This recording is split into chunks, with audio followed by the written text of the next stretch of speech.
मेरे प्यारे विद्यार्थियों, पैराडाइज साइंस सेंटर में आप सभी का स्वागत है। चलिए आज हम बात करते हैं, पहले बात बड़े काम की और फिर पढ़ाई की। एक कोटेशन है, never fight with pig eager you will love dirty were you will love it. मतलब यह है कि आप कभी भी किसी चरित्रहीन व्यक्ति, गंदे व्यक्ति के साथ संगति मत कीजिए, उसके साथ उलझिए भी नहीं, उसके साथ बहस भी मत कीजिए, उससे झगड़िए भी नहीं। अन्यथा आप उसी व्यक्ति की तरह चरित्रहीन हो जाएंगे। आपका भी लेवल, आपका भी कैरेक्टर, आपका भी विचार उसी व्यक्ति की तरह गंदा हो सकता है और आपका भी जो चरित्र है, आपका भी जो कैरेक्टर है वो दूषित हो सकता है। इसलिए हमेशा जीवन में अच्छे लोगों का संगति कीजिए, अपने स्तर को पहचानिए और उसी स्तर के लोगों के बीच बातचीत, बहस या किसी तरह का चर्चा हमेशा जो भी करना हो एक अच्छे लेवल के बीच, अपने से तरह के ही लोगों के बीच करना चाहिए। अन्यथा गंदे लोगों के साथ करेंगे तो आप भी गंदे हो सकते हैं, आपका भी चरित्रहीनता हो सकता है। ये जीवन की बहुत ही बड़ी मूल्य है, इसको ध्यान रखें हम लोगों को आगे बढ़ने के लिए। चलिए अब हम बात करते हैं पढ़ाई की, और आज हम बात करेंगे केमिस्ट्री में इलेक्ट्रॉनिक कॉन्फ़िगरेशन का। तो इलेक्ट्रॉनिक विन्यास जो होता है वो इलेक्ट्रॉन को विभिन्न कक्षाओं में भरने के लिए या उपकक्षाओं में भरने के लिए जो नियम अपनाए जाते हैं, जिस तरह से बांटा जाता है, इसी को कहा जाता है इलेक्ट्रॉनिक विन्यास। इसके पीछे हम एक वीडियो बना चुके हैं बोर-विरी योजना का, इसका लिंक दिया हुआ है। उसमें हम कक्षाओं में कैसे इलेक्ट्रॉन को बांटते हैं वो हम दिखा दिए हैं। बोर-विरी योजना का एक हम वीडियो बना चुके हैं ऑलरेडी, उसका कनेक्शन, उसका आपका लिंक दिया हुआ है, आप उसके आप देख सकते हैं। आज हम उसके आगे बढ़ेंगे, आपको प्रिंसिपल से हम उपकक्षाओं में कैसे इलेक्ट्रॉन को बांटेंगे, है ना। तो आज हम देखेंगे आप बाउ प्रिंसिपल, आप बाउ सिद्धांत,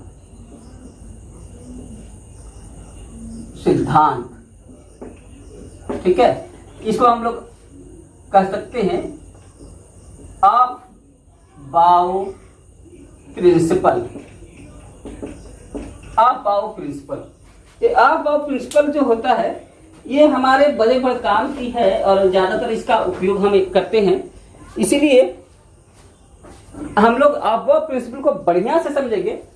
इसका आप बाउ एक जर्मन शब्द से लिया गया है और जिसका मतलब होता है टू बिल्ड या निर्माण करना। इसका टू बिल्ड या निर्माण करना, क्या निर्माण करना, तो एक प्रकार का जो इलेक्ट्रॉनों का जो कक्षा के बाद उपकक्षा में इलेक्ट्रॉन कैसे कैसे बैठेंगे उसका एक व्यवस्थित क्रम का निर्माण करना। इलेक्ट्रॉनिक विन्यास का एक व्यवस्थित क्रम का निर्माण करना ही उसके लिए जो सिद्धांत दिया गया है उसे कहा गया है अपबाऊ सिद्धांत। और अपबाऊ सिद्धांत जो है सबसे अधिक उपयोग होने वाला सिद्धांत है। इसी से हम लोग आजकल उपयोग करते हैं, जितना भी आप केमिस्ट्री में पढ़ेंगे पूरा इसी का उपयोग होता है, इसी से आपको भरना है। तो हम लोग इसमें सिद्धांत में जो बात दी गई है उस पर आते हैं। इस सिद्धांत के अनुसार इसमें है कि इलेक्ट्रॉन जो भरेंगे वो सबसे पहले कम एनर्जी वाले उपकक्षा से शुरू करेगा भरना और फिर उसी क्रम से बढ़ते हुए ऊर्जा में धीरे धीरे भरते हुए जाएगा। यानी सबसे पहले इलेक्ट्रॉन लो एनर्जी वाला में भरेगा, उसके बाद उससे थोड़ा ज्यादा एनर्जी वाला में, उसके बाद उससे थोड़ा ज्यादा एनर्जी वाला में, उसके बाद उससे थोड़ा एनर्जी का बढ़ते क्रम में भरेगा इलेक्ट्रॉन। इसको हम लोग एक लाइन में इस तरह से लिखे कि उपकक्षाओं में इलेक्ट्रॉन। अच्छा, एक चीज ध्यान रखिएगा, बोर-विरी योजना में हम कक्षाओं में इलेक्ट्रॉन बांटते थे और यहाँ पर हम उप कक्षाओं की बात कर रहे हैं, ठीक है। सब सेल या इसको हम कह सकते हैं जो ऑर्बिटल्स होते हैं उसमें। तो हम लोग देखते हैं उपकक्षाओं में इलेक्ट्रॉन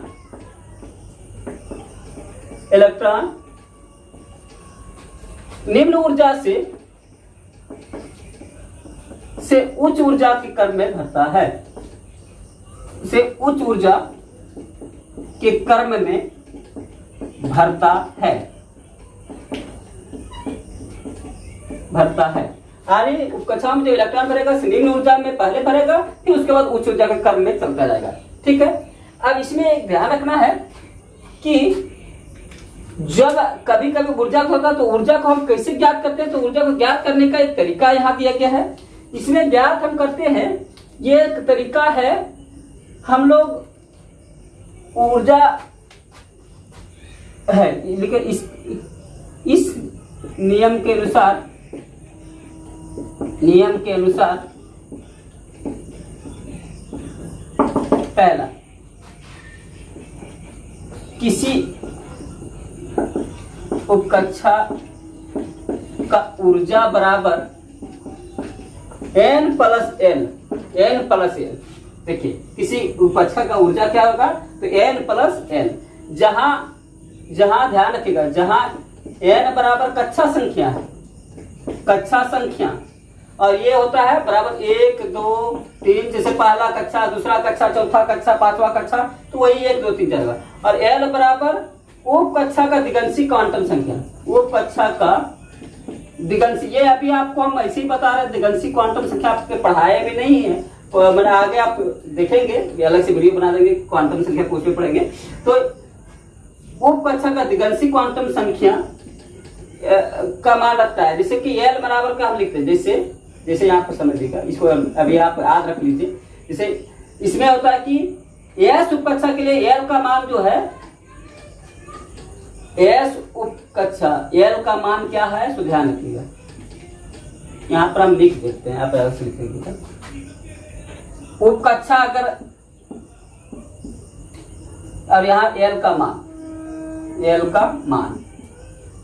ये आप इस तरह समझ लीजिए। उपकक्षा एस है तो इसका एल का मान होता है 0, पी है तो मान होता है 1, डी है तो मान होता है 2, और एफ है तो मान होता है 3। ठीक है। ये हम लोग आगे दिगंशी क्वांटम संख्या पढ़ेंगे, क्वांटम संख्या पढ़ेंगे तब, लेकिन फिलहाल अभी आपको ये जानना है। तो उपकक्षा जो कक्षा का संख्या है उसको एन कहते हैं, और जो उपकक्षा का जो मान देंगे उसको एल कहते हैं, और एल का मान अगर एस उपकक्षा है तो उसका मान 0 रखेंगे, पी उपकक्षा है तो मान 1 रखेंगे, डी उपकक्षा है तो मान 2 रखेंगे, एफ उपकक्षा है तो मान 3 रखेंगे। और इस तरह से हम जोड़ करके किसी उपकक्षा का ऊर्जा ज्ञात कर सकते हैं। इसी से हम पहले देखेंगे कि किसका ऊर्जा कम या किसका ऊर्जा ज्यादा है। ठीक है, तो ये हो गया। अब है दूसरा नियम कि यदि कहीं ऐसा हो तो दो कक्षा का ऊर्जा या दो उपकक्षा का ऊर्जा बराबर हो जाए तो एन का मान जिसका कम रहेगा उसमें इलेक्ट्रॉन पहले भरेगा। तो अगर समान ऊर्जा होने की स्थिति में, ऊर्जा होने की स्थिति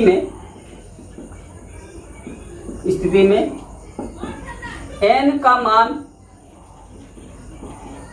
कम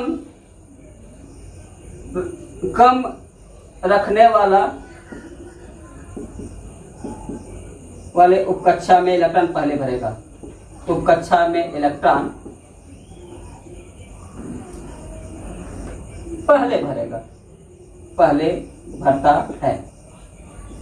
ठीक है, ये है कि अगर दोनों समान हो जाए, जैसे दो का ऊर्जा हो जाए, जैसे तीन दोनों का ऊर्जा हो गया, कहीं तीन ऊर्जा बराबर हो गया, तो बराबर हो जाएगा। तो देखें कि एन का मान किसका, यानी कक्षा का मान किसका कम है, तो कक्षा का मान कम है उसमें इलेक्ट्रॉन भरेंगे। ठीक है, इस पर हम लोग आते हैं, इसको समझते हैं। ये दो नियम है कि पहला सबसे पहले कम ऊर्जा से भरना शुरू करेगा, अधिक ऊर्जा में जाएगा, ऊर्जा बराबर होगा n प्लस एन, और ऊर्जा अगर कहीं बराबर हो गया तो n का मान कम रहेगा उसमें भरेगा, बाद में अधिक n वाला में भरेगा। चलिए इसको हम लोग उदाहरण से समझेंगे तो ज्यादा समझ में आ जाएगा। ये तो नियम के पास इतना ही दो नियम है।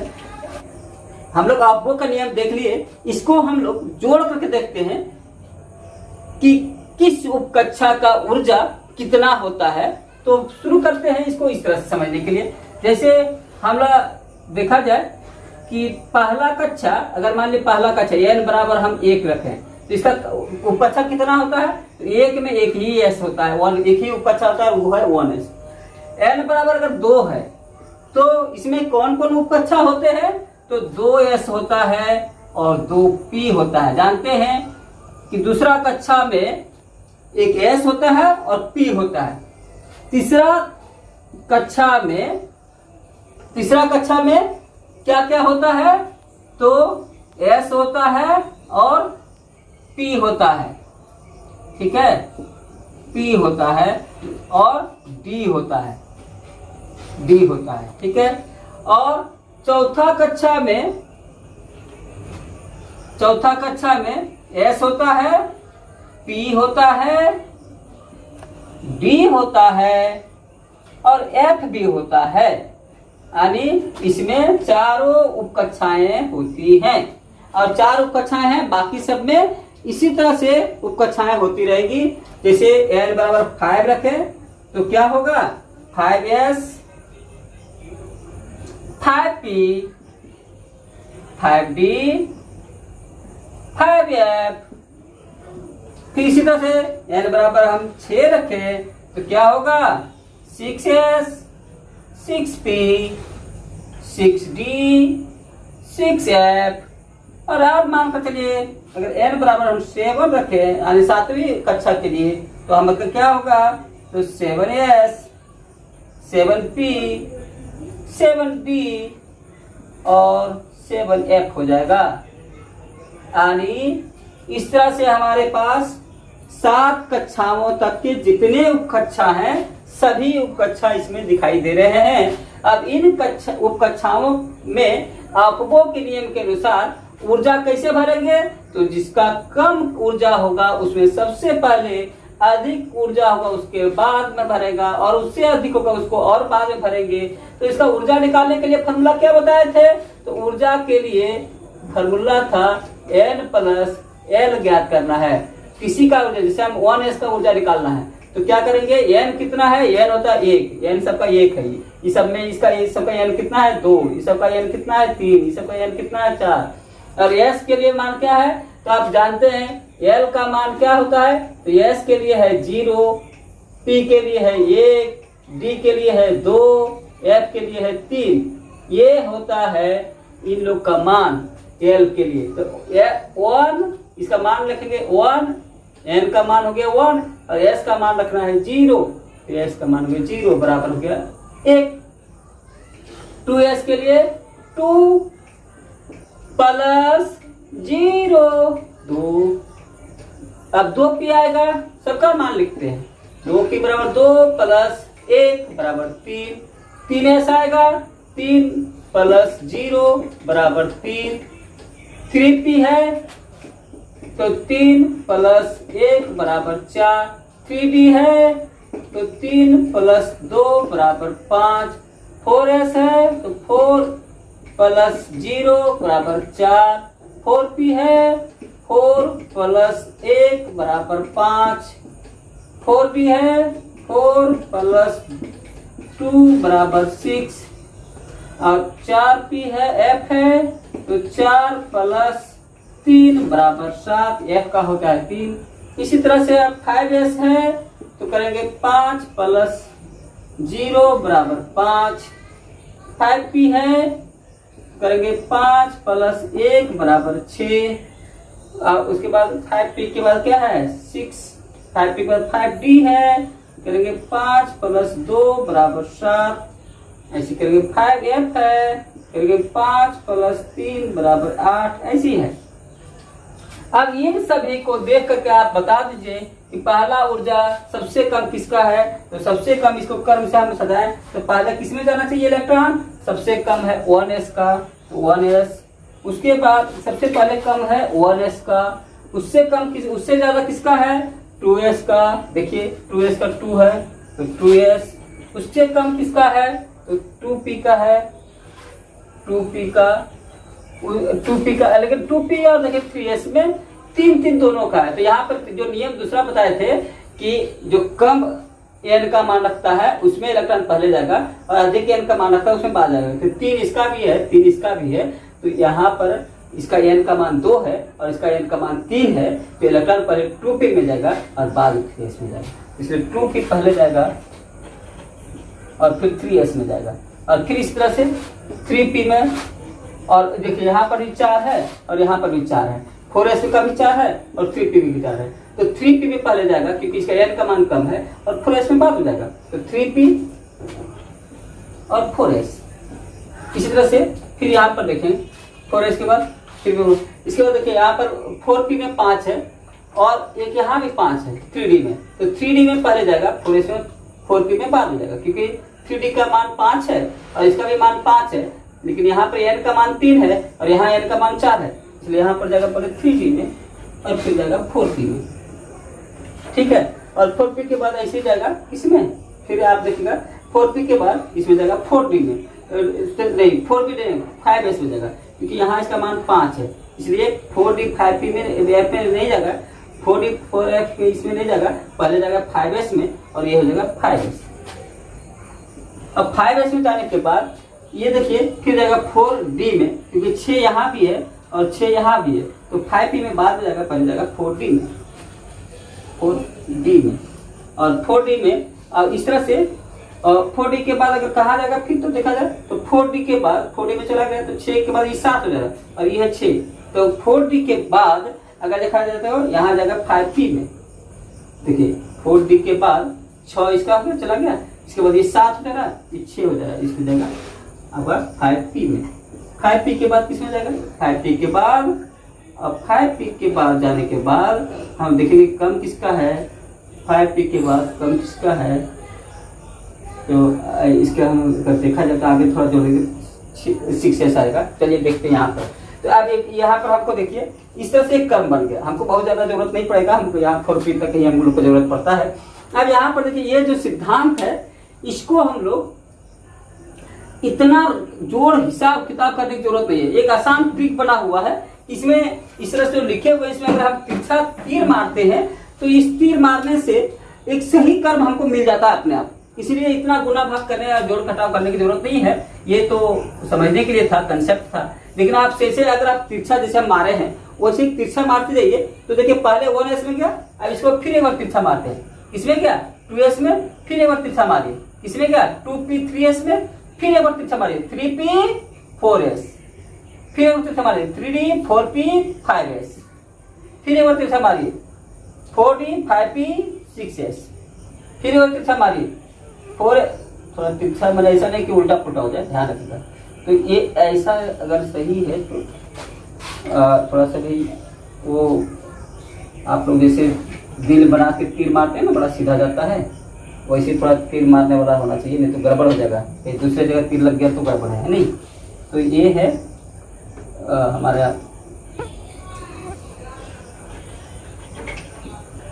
ऐसे आएगा इसमें, ठीक है इस तरह से। तो चलिए हम यहाँ पर इसको देखते हैं, सेम ऐसे आएगा। अब इस तरह से आप देखिए पहला हम लोग भरे हैं जिसको मिला लेते हैं कि इसमें जो तीर मारा उसमें सही है कि नहीं, तो 1s ठीक है, उसके बाद 2s में आया ठीक है, उसके बाद 2p में आया ठीक है, 3s में आया ठीक है, 3p में गया ठीक है, 4s में गया ठीक है, 3d में गया ठीक है, 4p में आया ठीक है, उसके बाद 5s में आया ठीक है, उसके बाद किसमें गया 4d में गया ठीक है, 4d के बाद किसमें गया 5p में गया ठीक है, 5p के बाद 6s में गया जो हम आगे नहीं बनाए थे, ठीक है। तो इसमें यानी आपका सही कर्म इस तरह से मिल जाएगा, इसलिए इतना जोड़ने घटाव करने के लिए ये कंसेप्ट समझना चाहिए, जानना चाहिए कैसे ऊर्जा निकलता है, और आप बनाने के लिए इतना है, अगर डब्ल्यू है तो इसको माध्यम से आप निकाल सकते हैं। और ऐसे ही आपको 1-2 बार बनाएंगे तो आपको 3D 4P तक अपने आप आ जाएगा कि भाई पहले 1s में जाता है, 2s में जाता है, 2p में जाता है, 3s में जाता है, 3p में जाता है, 3p के बाद 3d में नहीं जाता है, 4s में जाता है, बाद में 3d में आता है, 3d के बाद अब फिर 4s में तो घुस चुका है, इसके बाद 4p आएगा, 4p के बाद सीधा अब 4d और 4f में नहीं आएगा, 5s में आएगा। इस तरह से आपको 1-2 बार बनाने से हो जाता है। हम लोग इसको उदाहरण से समझते हैं, कुछ एटम्स को चुनते हैं और उसको बनाकर देखते हैं कि कैसे बनेगा, कैसे काम करता है। चलिए कुछ बड़े बड़े 2-4 परमाणुओं को हम लोग लेते हैं और आप उसको समझिए तो आप इसका उपयोग कैसे करेंगे। तो जैसे देखते हैं हम लोग किसी के लेते हैं, जैसे चलिए हम लोग ले लेते हैं, चलिए कैल्शियम का लेते हैं 20, ठीक है, कैल्शियम का लेते हैं 20।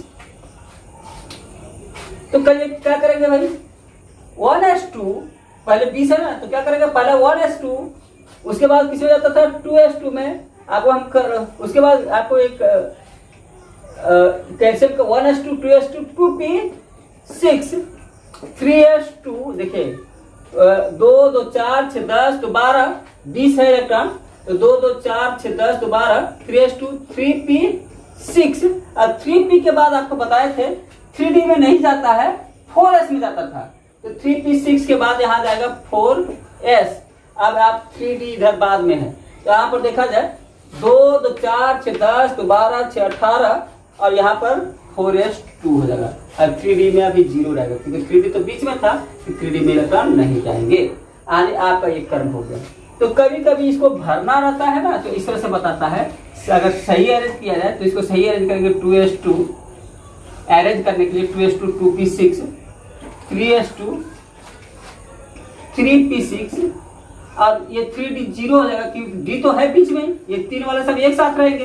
लेकिन यहाँ पर इसका इलेक्ट्रॉन घुसा नहीं, इसलिए कहते हैं 0 और ये जगह 4s2। भरने का कर्म यह था, लेकिन रहने का कर्म यह है। रहता इस तरह से, जो इलेक्ट्रॉन जो कक्षाएं स्थित रहती हैं वो पहले 2 वाले एक साथ स्थित रहेंगे, 3 वाले एक साथ स्थित रहेंगे, 4 वाले एक साथ स्थित रहेंगे, 1 वाले एक साथ स्थित रहेंगे, इस तरह से। इसलिए अगर कक्षा में बांटना हो इलेक्ट्रॉन तो हमको कक्षा वाइज करेंगे। तो इसमें पहला कक्षा में हो गया 2 इलेक्ट्रॉन, दूसरा कक्षा में हो गया 6 2 8 इलेक्ट्रॉन, तीसरा कक्षा में हो गया 6 2 8 इलेक्ट्रॉन और चौथा कक्षा में हो गया 2 इलेक्ट्रॉन, है ना। तो हमेशा जानिएगा कि जो बाहरी कक्षा होता है इसको संयोजी इलेक्ट्रॉन कहते हैं, इसको कहते हैं संयोजी इलेक्ट्रॉन। बाह्यतम कक्षा के इलेक्ट्रॉन को कहा जाता है संयोजी इलेक्ट्रॉन। तो संयोजी इलेक्ट्रॉन जो है ये संयोजी इलेक्ट्रॉन कहते हैं बाह्यतम कक्षा। संयोजी इलेक्ट्रॉन कहते हैं बाह्यतम कक्षा के इलेक्ट्रॉन को, बाह्यतम कक्षा के इलेक्ट्रॉन को। तो बाह्यतम कक्षा के इलेक्ट्रॉन को, बाह्यतम कक्षा के इलेक्ट्रॉन को देखिए ये 2 होगा, लेकिन जब आप यहाँ पर समझेंगे 3p6 4s2 तो यहाँ पर तो आपको देखिए यहाँ पर आराम से दिख रहा है कि 2 इलेक्ट्रॉन बाहरी कक्षा में है, ठीक है। और बाह्यतम कक्षा के इलेक्ट्रॉन को और इसके अंदर वाले कक्षाओं को कहेंगे कोर इलेक्ट्रॉन, इसको कहते हैं कोर इलेक्ट्रॉन। तो कोर इलेक्ट्रॉन हो गए 10, इसमें कोर इलेक्ट्रॉन 2 8 2 10 18 हो गए और बाह्यतम कक्षा में हो गए जो संयोजी इलेक्ट्रॉन हो गए वो 10 2 हो गया।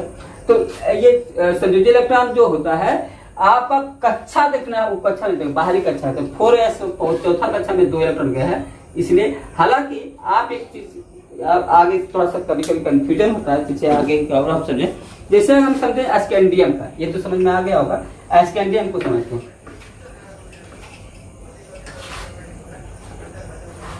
एस्केंडियम जो है अकैश होता है, इसको भरते हैं 1s2 2s2 2p6 3s2 3p6 4s2 3p6 क्या होता है 4s2 और उसके बाद क्या होगा भाई। अब जैसे 2 2 4 6 10 तो 12 6 18 तो 20 हो गया। तो 3p के बाद क्या आएगा, यहाँ 4s के बाद 4p नहीं आएगा, क्या आता है 3d। यहाँ 3p के बाद वापस आता था 3d, ये आप पीछे जो बनाए हैं उसमें लिख लीजिएगा। तो इसके बाद 3d यहाँ कैसे है, तो 2 2 4 6 10 तो 12 6 18 तो 20 और ये 3d हुआ। अब इसमें कभी कभी आपको कंफ्यूजन क्या होता है, हम बता ये रहते कि पूछा जाए कि इसका संयोजी इलेक्ट्रॉन कितना है, एस्केंडियम का संयोजी इलेक्ट्रॉन क्या होगा, संयोजी इलेक्ट्रॉन बराबर कितना है। तो लोग क्या करते हैं कंफ्यूजन वश कि सोचता है 3d लास्ट में, इसलिए बोल देता है ये क्योंकि सोचता है लास्ट में ये है, लेकिन हमको कक्षा का इलेक्ट्रॉन को कहना है। ये तो तीसरा कक्षा का, और सबसे अंतिम कक्षा कौन है, चौथा कक्षा होता है। तो अंतिम कक्षा का इलेक्ट्रॉन, अंतिम कक्षा तो 3 है कि 4 है, अंतिम कक्षा 4 है, इसलिए संयोजी इलेक्ट्रॉन होगा 2, इसका भी संयोजी इलेक्ट्रॉन होगा 2। चौथी कक्षा का संयोजी इलेक्ट्रॉन जो है, संयोजी इलेक्ट्रॉन चौथी कक्षा वाला हमको देखना है, क्योंकि ये सबसे, ये तो भीतर की कक्षा हो गया। सेट करेंगे तो कैसा रहेगा, ये सेट करेंगे तो ये आ जाएगा यहाँ पर, अगर सेट करेंगे तो ये आ जाएगा 3d1 यहाँ पर और ये आ जाएगा यहाँ पर, है ना। इसलिए चौथा कक्षा बाहर है, इसका संयोजी इलेक्ट्रॉन होगा 2, है ना। तो हमेशा इस तरह से बनाना है और संयोजी इलेक्ट्रॉन निकालना है तो समझना है कि जो सबसे लास्ट वाला कक्षा है उसका इलेक्ट्रॉन के विषय पूछा जाएगा, ठीक है। चलिए एस्केंडियम के बाद हम थोड़ा आगे बढ़ते हैं, इसे हम कहते हैं वानेडियम 23 होता है, वेनेडियम का 23 होता है। इसका होता है 1s2 2s2 2p6 3s2 3p6। अब बताइए 2 2 4 6 8 2 10 2 12, ये क्यों हम बता रहे हैं आपको, ये याद होगा कि s में कितना इलेक्ट्रॉन लेने की क्षमता होता है, आपको ये भूलना नहीं है, हम ये पहले वीडियो में बना चुके हैं। s 2 इलेक्ट्रॉन रखता है, p 6 इलेक्ट्रॉन रखता है, d 10 इलेक्ट्रॉन रखता है और f 14 इलेक्ट्रॉन रखता है। इसीलिए हम यहाँ पर जहां भी पी मिल रहा है वहां 6 भर सकते हैं, अधिक से अधिक। कम रह सकता है लेकिन इससे ज्यादा नहीं रख सकता है। तो ये ध्यान रखें कि एस में 2 ही इलेक्ट्रॉन अधिक से अधिक दे सकते हैं, पी में 6 ही इलेक्ट्रॉन अधिक से अधिक दे सकते हैं, डी में 10 ही इलेक्ट्रॉन दे सकते हैं और एफ में 14 इलेक्ट्रॉन दे सकते हैं। इसीलिए जहां पर एस है वहां अधिक से अधिक आप 2 दे सकते हैं, एस है तो 2 दे सकते हैं, पी है तो 6 दे सकते हैं, एस है तो 2 दे सकते हैं, पी है तो 6 दे सकते हैं, अधिक से अधिक। अब आपके पास अधिक इलेक्ट्रॉन उतना है तब तो 2 2 4 6 10 2 12 6 18 हो गया। अब उसके बाद आता है 3D, पी के बाद क्या आता है 3D। तो 3D के बाद क्या कितना दे सकते हैं, सॉरी 3p के बाद आता है 3p6 के बाद 4s आता है, सॉरी 3 नहीं 3p6 के बाद 4s, तो 4s 2 हो जाता है। s के पास 2 लेने के बाद इलेक्ट्रॉन है, s 2 ही इलेक्ट्रॉन ले सकता है, इसलिए हो गया 6 2 8 2 10 6 16 2 18 2 20। अब आपके पास अभी भी बचा हुआ है 3 इलेक्ट्रॉन, तो वो चला जाएगा 3D में, तो 3D3। ठीक है, अब ये बताइए कि आपके पास यहाँ पर संयोजित फिर यही रहेगा, लेकिन आपका अंतिम कक्षा जो है से चौथा है, लेकिन इलेक्ट्रॉन जो है से पहले चौथा ऐसे भरता है और 3D जो है वो लास्ट में भरता है। और इस तरह से आपका जो इलेक्ट्रॉनिक विन्यास जब करेंगे इसको तो ऐसा करना पड़ेगा, जोड़ना पड़ेगा, अरेंज करना पड़ेगा। तो इसका देखिए पहली कक्षा में 2 इलेक्ट्रॉन, दूसरी कक्षा में 8 इलेक्ट्रॉन और तीसरी कक्षा में तो यहाँ पर देखिए 6 2 8 और 3 11, तीसरी कक्षा में 11 इलेक्ट्रॉन और चौथी कक्षा में इस तरह से। ठीक है ना, 6 2 8 3 11 और चौथी कक्षा में कितना हो गया 2 इलेक्ट्रॉन, तो इस 2 8 11 2 ऐसा हो जाएगा, है ना। ठीक है, अब इसके बाद हम यहाँ पर एक बात करते हैं क्रोमियम की। चलिए इसका क्रोमियम की बात करते हैं। क्रोमियम एक थोड़ा अपवाद है, इसको समझिएगा कि कहीं पूछता है 1s2, इसका 24 है तो 1s2 होगा, 24 इलेक्ट्रॉन है तो 1s2 2s2 2p6 3s2, ठीक है, और 3p6। उसके बाद 3p भरने के बाद किस में जाएगा इलेक्ट्रॉन, तो s2p6 हो गया।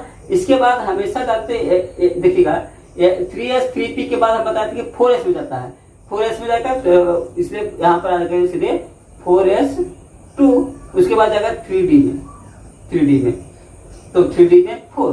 लेकिन यहाँ पर देखिए अब देखिए भर चुका 2 2 4 6 10 2 12 6 18 2 20 4 24। हमेशा जो ऊपर में है ना, कक्षा के ऊपर में इलेक्ट्रॉन बताया जाता है, ये नियम है, बताने का तरीका है। ऊपर वाला इलेक्ट्रॉन बता रहा है, इधर वाला कक्षा संख्या, ये है उप कक्षा संख्या और ये है इलेक्ट्रॉन, तो ये कक्षा हो गया। देखिए हमेशा जो लिखते हैं जैसे 1s लिखे तो ये हो गया कक्षा, ये हो गया उप कक्षा और ऊपर में इलेक्ट्रॉन, ऐसे होता है। ठीक है ना, तो यहाँ पर हम इलेक्ट्रॉन जो जोड़ेंगे इसको जोड़ेंगे 2 तो 4 6 10 तो 12 6 18 तो 20 4 24। लेकिन यहाँ पर एक चीज आप जानते होंगे कि डी के पास इलेक्ट्रॉन रखने की क्षमता है 10 इलेक्ट्रॉन और इसके पास एनर्जी बहुत ज्यादा होता है। इसीलिए जब ये एनर्जी ज्यादा होता है तो ये पहले इसमें घुसता नहीं इलेक्ट्रॉन, और क्योंकि लो एनर्जी चाहता है, तो यहाँ पर इसका लो एनर्जी था 4s का, इसका बहुत ज्यादा एनर्जी है और ये अस्थायी होने के लिए ये हाफ फील्ड बनाना चाहता है। इसका है कि इसमें डी में कक्षा का हम पढ़ाए हुए थे आपको, तो पता होगा कि इसमें डी में 10 इलेक्ट्रॉन रखने के लिए 5 घर होता है, 1 2 3 4 और एक 5 घर होता है। तो पांचों घर में 4 इलेक्ट्रॉन होने के लिए जब 4 हो जाता है 1 2 3 4, ये थोड़ा अनबैलेंस है। वो सुनते हैं ना आपका, कभी कभी खिलाड़ी जो खेलते हैं तो 99 में रहते हैं तो चाहते हैं कि 70 बनाते हैं और 49 में रहते हैं सोचते हैं कि फिर से 50 रन बनाते हैं। वही स्थिति यहाँ पर भी है कि अगर 4 बनाया है तो सोचता है कम से कम यह घर में, इस घर में भी एक इलेक्ट्रॉन आ जाए, इसलिए प्रयास करता है। और ये पावरफुल है, एनर्जी ज्यादा है, इसके चलते ये इसके इलेक्ट्रॉन को अपने ओर खींच करके इसमें एक पूरा कर लेता है और इसका ये 4 की जगह पर ये 5 कर लेता है। तो ये एक अपवाद है, ध्यान रखिएगा, ऐसे ही अपवाद होता है, ये अपवाद है। ये क्रोमियम जो है इस तरह से अपना 4s1 बना लेता है और 3d5 बना लेता है। ये कई बार आपसे पूछा जा सकता है क्योंकि जो अपवाद वाले होते हैं उससे ज्यादा पूछा जाता है। ये हो गया। ऐसे ही आपको एक और कॉपर का भी ऐसे ही मिल सकता है, कॉपर में भी यही स्थिति आता है। जैसे जैसे अगर निकेल को देखिए, निकेल में होता है 28 और कॉपर का होता है 29, है ना। ये दोनों को समझ में आए, एक साथ समझाते हैं। निकेल का कितना है 28, तो चलिए कैसे भरेगा 1s2 2s2 2p6, ये क्या क्षमता है। जैसे एस के पास 2 इलेक्ट्रॉन, एस के पास 2, पी के पास 6। उसके बाद तीसरा कक्षम शुरू होता है तो 3s2 3p6। इसके बाद 3d में इलेक्ट्रॉन नहीं घुसता है क्योंकि इसका एनर्जी ज्यादा है, उससे कम एनर्जी वाला है कौन 4s, तो इसमें घुसेगा 4s2।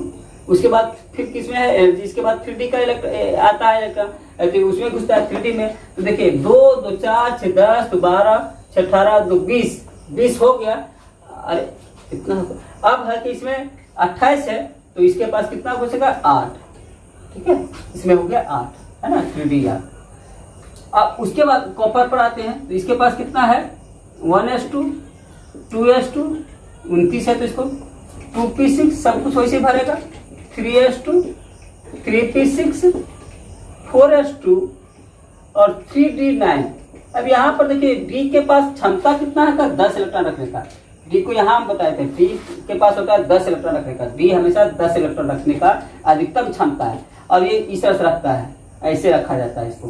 तो ये एक कक्षक में 5 कक्षक होते हैं, इसके पास 5 ऑर्बिटल्स होते हैं। तो एक ऑर्बिटल से 2 2 4 2 6 2 8 2 10 इलेक्ट्रॉन होते हैं। तो 10 इलेक्ट्रॉन रखने की क्षमता है, तो ऐसा अधिकतम रख सकता है। इसके पास लेकिन 9 ही है तो ये 9 रखना चाहिए।